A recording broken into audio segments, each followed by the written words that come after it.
Hello parents, अब तक आपने ABCD सीखा है, बच्चों को सिखाया है कि किस तरीके से बच्चों को ABCD हमें लिखवाना है।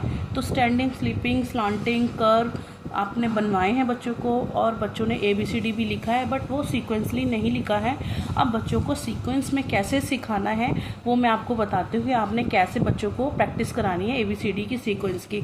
तो ABCD आपने एक पेज पे पूरा सेट पेज करना है आपने। उसके बाद आपने ABCD आपने एक ही लाइन में 4 अल्फ़ाबेट सेट करने हैं। इसमें 5 अल्फ़ाबेट नहीं होने चाहिए, इसमें 4 होने चाहिए। ABCD, A for apple, B for ball, C for cat, D for dog. ऐसे ही एक पेज ये पूरा सेट करके देंगे, बच्चा ABCD लिखेगा। उसके बाद आपने ABCD के बाद ऐसे ही दूसरा पेज आपने देना है EFGH। EFGH के बाद आपने देना है IJKL, MNOP, QRST, UVWX, YZ। इस तरीके से बच्चे को आप प्रैक्टिस कराएंगे, डेली A to Z की प्रैक्टिस कराएंगे। प्रैक्टिस कराने के बाद आपने बच्चों को क्या कराना है कि बच्चों ने ABCD लिख लिया होगा, तो बच्चों को आपने बीच बीच में ये तो आपका काम चलेगा ही चलेगा। इसके साथ साथ आपने जैसे मान लो आपने A to H कराया, अभी ए 2 लाइनें करवाई हैं, ABCD EFGH, तो यानी कि 2 लाइन्स होगी। 2 लाइन्स में आप बच्चे को A to H तक आप डॉट डाल के दे सकते हैं। आप बच्चों को बोल सकते हैं कि A to H लिख के दिखाए, उसकी डिक्टेशन ले सकते हैं, जैसे कि बीच बीच में बोल सकते हैं C for cat, B for ball, H for hand, D for drum. इस तरीके से बच्चे से आप लिखवा सकते हैं। ज़्यादा नहीं लिखवाने हैं, 7-8 वर्ड लिखवाने हैं। जितना भी बच्चे ने प्रैक्टिस की है, A to H कर रहा है बच्चा, A to L कर रहा है, तो उसमें बीच बीच में आप डिक्टेशन भी ले सकते हैं। A to H में आप टेस्ट भी बच्चे को दे सकते हैं। A to H में टेस्ट देने के लिए आप इस तरीके से डॉट दे सकते हैं बच्चे को। बच्चा विदाउट डॉट कर रहा है, बहुत अच्छी बात है। अगर नहीं कर रहा है तो आप डॉट के साथ बच्चे को टेस्ट दे सकते हैं कि बच्चा A to H लिख के दिखाए। बच्चा बीच बीच में लिखेगा, 1-2 गलतियां करेगा, कोई बात नहीं, लेकिन आपने टेस्ट करके बच्चे को उसका टेस्ट लेना है और देखना है कि बच्चा अगर A to H में बच्चा नहीं लिख पा रहा है, A से लेके H तक लिख ही नहीं पा रहा, तो आप उसको दोबारा से प्रैक्टिस कराएंगे, A से लेके H तक प्रैक्टिस कराएंगे, और जो बच्चा लिख पा रहा है उसकी डिक्टेशन लेंगे, A to H कराएंगे और टेस्ट लेंगे। ओके पेरेंट्स, फिर जब बच्चा A to Z करने लग जाएगा तो आप इस तरीके से A to Z में बच्चे से आप A से लेके Z तक बच्चों को ऐसे लिखवाएंगे विद डॉट के साथ। A to Z इस तरीके से लिखवाना है जैसे मैंने ये सेट कर रखा है। एक लाइन के अंदर 4 अल्फ़ाबेट्स, ये देखिए 4 अल्फ़ाबेट्स ये हैं। A for apple, B for ball, C for cat, D for dog, E for elephant, F for fish, G for grapes, H for horse, I for ice cream, J for jug, K for kite, L for lion, M for monkey, N for nest, O for orange, P for parrot, Q for queen, R for rose, S for sun, T for tiger, U for umbrella, V for van, W for watch, X for Xmas tree, Y for yard, Z for zebra.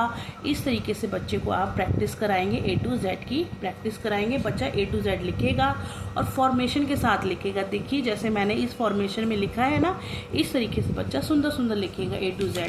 A to Z के बाद बच्चा लिखने लग जाएगा तो बच्चे को what comes after they सकते हैं। व्हाट कम्स आफ्टर देखिए जिस तरीके से मैंने लिखा है, A for apple, C for cat, I for ice cream, N for nest. तो इसके बाद बच्चा A to Z लिखना सीख गया है, तो A फॉर एप्पल के बाद बच्चे को आपने सिखाना है कि A फॉर एप्पल के बाद क्या आता है। A फॉर एप्पल के बाद B फॉर बॉल आता है। सबसे पहले आपने बच्चे को बताना है, सिखाना है, आपने उसको कई बारी बताना है। ये नहीं है कि आपने पहले इसको A to Z करा दिया और ये आपने व्हाट कम्स आफ्टर दे दिया, नहीं, ऐसे नहीं करना।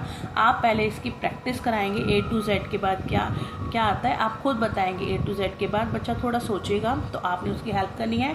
B for ball, C for cat के बाद D for dog, I for ice cream के after J for jug, N for nest के after O for orange, R for rose के after X for sun, T for tiger के after U for umbrella, V for van के after W for watch, X for Xmas के after Y for yard, O for orange के after P for parrot, F for fish के after G for grape. उसके बाद E for elephant के after F for fish, G for grapes के after H for hand, L for lion के after M for mango, P for parrot के after Q for queen, U for umbrella के after V for van, B for ball के after C for cat, W for watch के after X for Xmas tree, Y for yacht के after Z for zebra, D for dog के after E for elephant, H for hand के after I for ice cream. बच्चे को इस तरीके से आपने ये तो मैंने आपको एग्जाम्पल दिया है कि इतने सारे कोई भी आप दे सकते हो, बट आपने डेली के 10 देने हैं। आप चाहे व्हाट कम्स आफ्टर देते हो, लुक एंड राइट देते हो, तो आपने 10 के अंडर देने हैं। 6 दे सकते हैं, 7 दे सकते हैं, 10 तक दे सकते हैं बच्चे को, तो 8 व्हाट कम्स आफ्टर दे सकते हैं। इसके साथ पेरेंट्स आपने लुक एंड राइट भी देना है। लुक एंड राइट में आप पिक्चर बनाएंगे एक साइड देखिए, जैसे मैंने पिक्चर बना रखी हैं, ये सारी पिक्चर मैंने बना रखी हैं, देखिए। तो इस तरीके से आपने बच्चे को पिक्चर देनी है। पिक्चर के साथ साथ बच्चा लिखेगा, उसको पहचानेगा। ए फॉर एप्पल है तो ए फॉर एप्पल कैसे होता है वो लिखना है।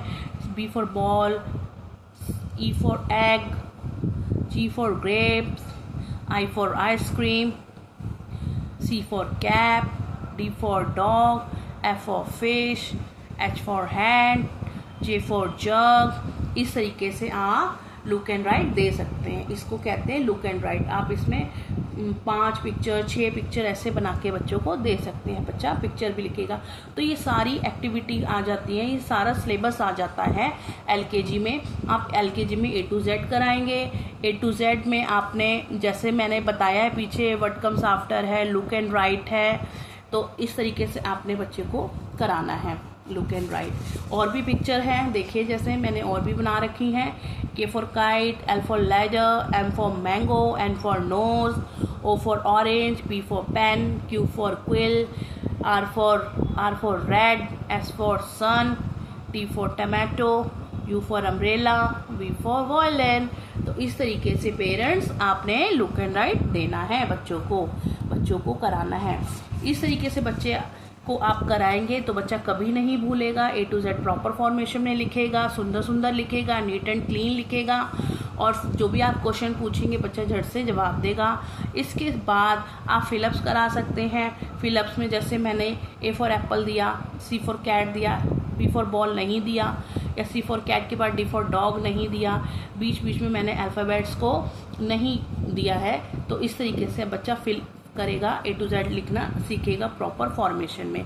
देखिए जिस तरीके से रेड कलर के जो मैंने लिखे हैं वो मैंने बच्चे को नहीं दिए थे, बच्चे ने अपने आप किए हैं। तो ऐसे ही आपने भी A to Z में फिलअप्स देने हैं। फिलअप्स की भी आप प्रैक्टिस बच्चे को बार करा सकते हैं। उसके बाद A to Z match it कर सकते हैं, मैच इट भी दे सकते हैं। मैच इट में एक साइड आप पिक्चर बना सकते हैं। ये सारी पिक्चर्स बनाई हुई हैं मैंने ना, पिक्चर्स बनाई हैं। उसके बाद आपने एक साइड अल्फ़ाबेट्स लिखने हैं। बच्चा पिक्चर को देखेगा, मैच करेगा कि ये क्या है। D फॉर ड्रम है तो D फॉर ड्रम से मैच करेगा। A फॉर एप्पल है, A फॉर एप्पल से मैच करेगा। B फॉर बॉल है, B फॉर बॉल से मैच करेगा। E फॉर एलिफेंट है, E फॉर एलिफेंट से मैच करेगा। G फॉर ग्रेप्स है, बच्चा ढूंढेगा कहाँ है G फॉर ग्रेप्स, यहाँ है G फॉर ग्रेप्स, तो बच्चा इससे इसको मैच करेगा। ओके पेरेंट्स, ये सारा सिलेबस है LKG का जो बच्चों को आपने कराना है। इस तरीके से बच्चों को बार प्रैक्टिस करानी है। A to Z इस तरीके से बच्चा लिखना सीख जाएगा विद फॉर्मेशन के साथ। देखिए पेरेंट्स कितना सुंदर लिखा हुआ है, इसी तरीके से आपका बच्चा भी लिखना सीख जाएगा। उसके बाद ये प्रैक्टिस हो गई है। उसके बाद हम इंग्लिश का ही वर्क लेके चलेंगे। इंग्लिश के वर्क में हमने अभी बच्चों को जो मैंने आपको बताया है वो कराना है आपने। इसके साथ बच्चे को आपने अब जैसे A to Z है, A to Z बच्चा साथ साथ लिख रहा है। डेली बच्चे को आप अभी जब तक बच्चा लास्ट में A to Z लिखने लग गया है तो उसके साथ साथ आप मैथ का भी बच्चे को वर्क करा सकते हैं। मैथ में आप काउंटिंग शुरू करा सकते हैं।